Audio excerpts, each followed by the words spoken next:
সুপ্রিয় দর্শক, আসসালামু আলাইকুম। সাইমন সরকার সুজন সংবাদ উপস্থাপনায় যুক্ত হবার জন্য আপনাকে অসংখ্য ধন্যবাদ। জানিয়ে দিচ্ছি আমাদের হাতে থাকা সর্বশেষ আপডেট। আর বরাবরের মতো সর্বশেষ আপডেট জানাতে আপনাদের পাশে আমি সাইমন সুজন। দর্শক, তাহলে চলুন শুনে নিই বিস্তারিত তথ্য। মুসলিম উম্মাহ, বিশ্ব রাজনীতি, বাংলাদেশের ভবিষ্যৎ ও সামরিক বিষয়ের সকল ভিডিও পাবেন এখানে। ফ্রান্সের রাফাল ও আকাশ প্রতিরক্ষা পাচ্ছে বাংলাদেশ, ভারতের চেয়েও শক্তিশালী হচ্ছে আকাশ।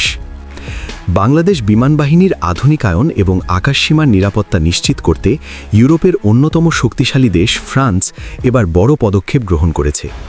দেশটি সরকার বাংলাদেশের কাছে তাদের অত্যাধুনিক স্টারসেম টিএনজি দীর্ঘপাল্লার ভূমি থেকে আকাশে নিক্ষেপযোগ্য ক্ষেপণাস্ত্র ব্যবস্থা বিক্রির আনুষ্ঠানিক প্রস্তাব দিয়েছে। এই প্রস্তাবটি কেবল একটি সাধারণ অস্ত্র বিক্রির অফার নয়, এর পেছনে রয়েছে দুই দেশের প্রতিরক্ষা সম্পর্কের এক নতুন সমীকরণ। বিশেষ করে যখন বাংলাদেশ অন্য ইউরোপীয় দেশগুলোর সাথে যুদ্ধবিমান ক্রয়ের আলোচনায় অনেক দূর এগিয়ে গেছে, তখন ফ্রান্সের এই আকাশ প্রতিরক্ষা ব্যবস্থার প্রস্তাবটি অত্যন্ত তাৎপর্যপূর্ণ। ফ্রান্স চাইছে বাংলাদেশের আকাশ নিরাপত্তা ব্যবস্থায় তাদের উপস্থিতি নিশ্চিত করতে এবং দ্বিপাক্ষিক প্রতিরক্ষা সহযোগিতাকে আরও এক ধাপ এগিয়ে নিতে। সম্প্রতি বাংলাদেশে নিযুক্ত ফরাসি রাষ্ট্রদূত জো মার্ক সেরেশার্লে সরাসরি বাংলাদেশ বিমানবাহিনীর সদর দপ্তরে উপস্থিত হন। সেখানে তিনি বিমানবাহিনীর প্রধান air chief marshal Hasan Mahmud খানের সঙ্গে একান্ত বৈঠকে মিলিত হন। একটি দেশের রাষ্ট্রদূতের সরাসরি সামরিক বাহিনীর সদর দপ্তরে গিয়ে বাহিনী প্রধানের সাথে বৈঠক করাটা যে কোনো সাধারণ কূটনৈতিক শিষ্টাচারের চেয়েও বেশি গুরুত্ব বহন করে। এই বৈঠকটি ছিল অত্যন্ত ফলপ্রসূ। আলোচনা শেষে ফরাসি রাষ্ট্রদূত নিজেই সন্তোষ প্রকাশ করেছেন।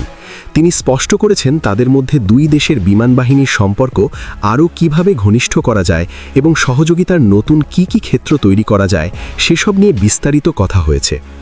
রাষ্ট্রদূত তার বক্তব্যে উল্লেখ করেছেন তারা দ্বিপাক্ষিক বিষয় এবং পারস্পরিক সহযোগিতা বৃদ্ধির সুযোগগুলো নিয়ে আলোচনা করেছেন। স্টারসেম টিএনজি সিস্টেমটি বর্তমান বিশ্বের অন্যতম সেরা আকাশ প্রতিরক্ষা ব্যবস্থা হিসেবে বিবেচিত। ফ্রান্সের এই প্রস্তাবের মূল লক্ষ্য হল বাংলাদেশ বিমানবাহিনীর সক্ষমতাকে এমন এক পর্যায়ে নিয়ে যাওয়া যেন শত্রুপক্ষের যে কোনো বিমান বা মিসাইল হামলা অনেক দূর থেকেই প্রতিহত করা সম্ভব হয়। তবে ফ্রান্সের এই প্রস্তাবটি এমন এক সময়ে এলো যখন বাংলাদেশে ইতোমধ্যেই ইতালির বিখ্যাত প্রতিষ্ঠান লিওনার্দোর সাথে ইউরোফাইটার টাইফুন যুদ্ধবিমান কেনার বিষয়ে একটি লেটার অফ ইন্টেন্ট স্বাক্ষর করেছে। আকাশ প্রতিরক্ষা পরিকল্পনায় বাংলাদেশ যখন ইউরোফাইটার টাইফুনের দিকে ঝুঁকে পড়েছে, তখন স্বাভাবিকভাবেই ফ্রান্সের রাফাল যুদ্ধবিমান এই প্রতিযোগিতা থেকে কিছুটা পিছিয়ে পড়েছে। ঠিক এই জায়গাটিতেই ফ্রান্স তাদের নতুন চাল হিসেবে নিয়ে এসেছে এই অত্যাধুনিক মিসাইল সিস্টেমের প্রস্তাব। অর্থাৎ যুদ্ধবিমানের বাজারে পিছিয়ে পড়লেও আকাশ প্রতিরক্ষা ব্যবস্থার মাধ্যমে তারা বাংলাদেশের সাথে প্রতিরক্ষা সম্পর্ক অটুট রাখতে চায়। ফ্রান্স যে সিস্টেমটি অফার করছে সেই স্যাম টিএনজি হলো একটি পরবর্তী প্রজন্মের সিস্টেম। এর রাডার এবং সেন্সর ক্ষমতা এতটাই শক্তিশালী যে এটি 360 ডিগ্রি কোণে আকাশ সীমা স্ক্যান করতে পারে। সাধারণ এয়ার ডিফেন্স সিস্টেম যেখানে নির্দিষ্ট একটি দিকের হুমকি মোকাবেলা করে, সেখানে এই ফরাসি সিস্টেমটি যে কোনো দিক থেকে আসা হুমকি শনাক্ত করতে সক্ষম। এতে ব্যবহৃত হয় অত্যন্ত শক্তিশালী স্টেলথ মিসাইল। এই মিসাইলটি 100 কিলোমিটারেরও বেশি দূরে থাকা শত্রু বিমান, ক্রুজ মিসাইল, এমনকি ব্যালিস্টিক মিসাইলকেও ধ্বংস করার ক্ষমতা রাখে।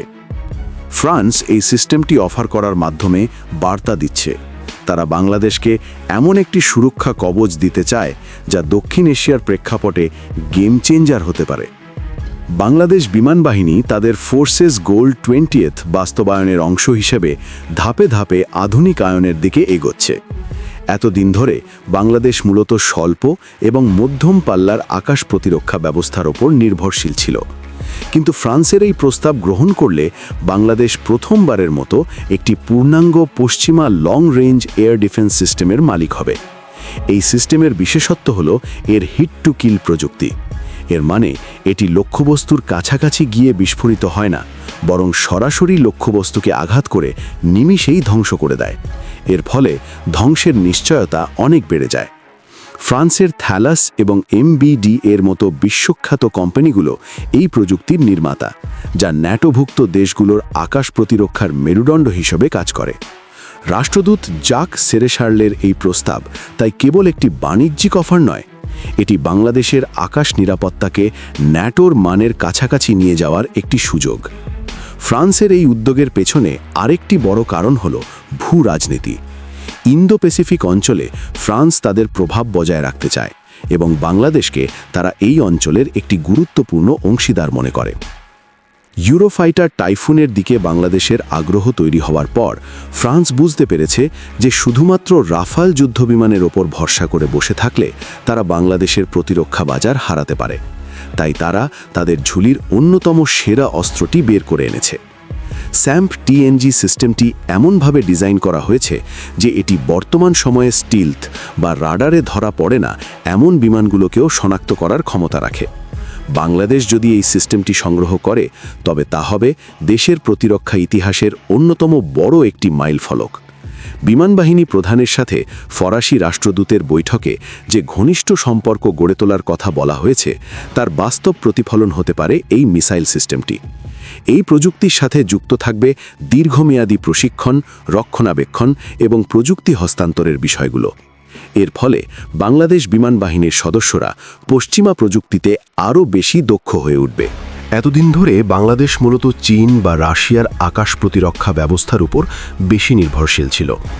ফ্রান্সের এই প্রস্তাব সেই নির্ভরতা কমিয়ে একটি ভারসাম্যপূর্ণ প্রতিরক্ষা ব্যবস্থা গড়ে তোলার সুযোগ করে দিচ্ছে।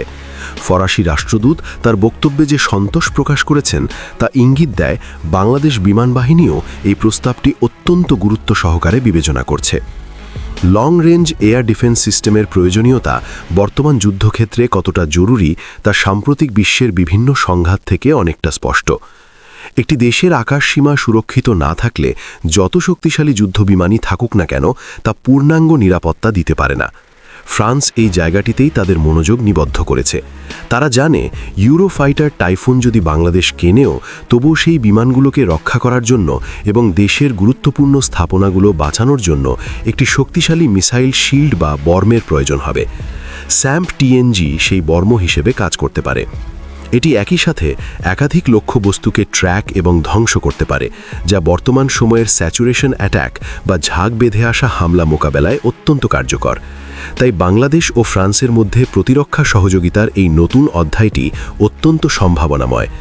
রাফাল যুদ্ধবিমানের ডিলটি অনিশ্চয়তার মুখে পড়লেও স্টার স্যাম্প টিএনজি মিসাইল সিস্টেমের এই প্রস্তাব দুই দেশের সম্পর্ককে নতুন উচ্চতায় নিয়ে যাওয়ার ক্ষমতা রাখে।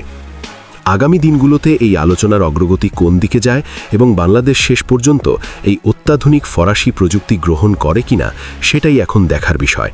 তবে উন্নত আকাশ প্রতিরক্ষা ব্যবস্থা যুক্ত হলে আগামী বছরগুলোতে বাংলাদেশ বিমান বাহিনী প্রতিরক্ষামূলক সক্ষমতা বহু গুণে বৃদ্ধি পাবে এবং দক্ষিণ এশিয়ার আকাশ নিরাপত্তায় বাংলাদেশ এক অনন্য অবস্থানে পৌঁছে যাবে। সুপ্রিয় দর্শক, আজ এখানেই শেষ করছি। সমরাস্ত্র প্রতিরক্ষার নানা তথ্য জানতে চোখ রাখুন সাইমন সরকার সুজন সংবাদ উপস্থাপনায়। নিশ্চয়ই কমেন্ট করে আমাদের আপনার অভিমত জানাবেন। ভালো থাকুন, সুস্থ থাকুন। চ্যানেলটি সাবস্ক্রাইব করে আমাদের পাশেই থাকুন। আল্লাহ হাফেজ।